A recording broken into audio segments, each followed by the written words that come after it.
భారత మాజీ ఉపరాష్ట్రపతి వెంకయ్యనాయుడు కీలక వ్యాఖ్యలు చేశారు.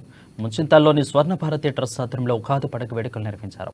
ఈ కార్యక్రమానికి మాజీ ఉపరాష్ట్రపతి వెంకయ్యనాయుడు గవర్నర్ రాధాకృష్ణన్ హాజరయ్యారు. క్రమశిక్షణ, కష్టపడి పనిచేయడం వల్లే జీవితంలో ఈ స్థాయికి చేరుకున్నానని అన్నారు. భారతదేశంలోనే రెండో అత్యున్నత పదవిని అధిరోహించానని చెప్పారు. రాజకీయ నాయకులు ప్రజలకు ఆదర్శంగా ఉండాలని హితవు పలికారు. ఉగాది వేళ భారత్ను సూపర్ పవర్గా తయారు చేయాలన్న సంకల్పాన్ని తీసుకుందామని పిలుపునిచ్చారు. వేష భాషలు వేరైనా మనమంతా భారతీయులమని, అభివృద్ధిలో దేశాన్ని ముందుకు తీసుకెళ్తున్నామని అన్నారు.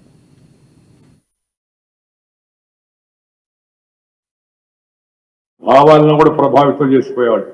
మన మనసులో పాశ్చాత్య వ్యామోహం వచ్చేటట్టుగా వారు విద్యా విధానాన్ని ప్రవేశపెట్టారు.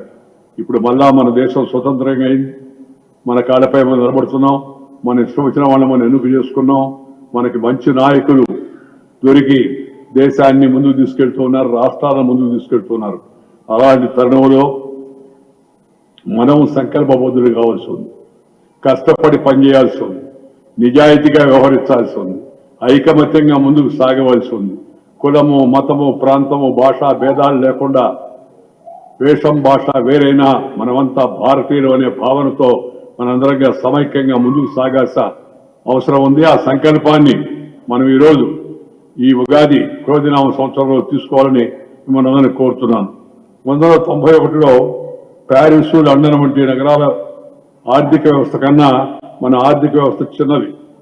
ఇప్పుడు ఆ పరిస్థితి తిరగబడింది. ఫ్రాన్స్, బ్రిటన్ ఆర్థిక వ్యవస్థ కన్నా మన భారతదేశం పెద్ద ఆర్థిక వ్యవస్థగా అవతరించింది.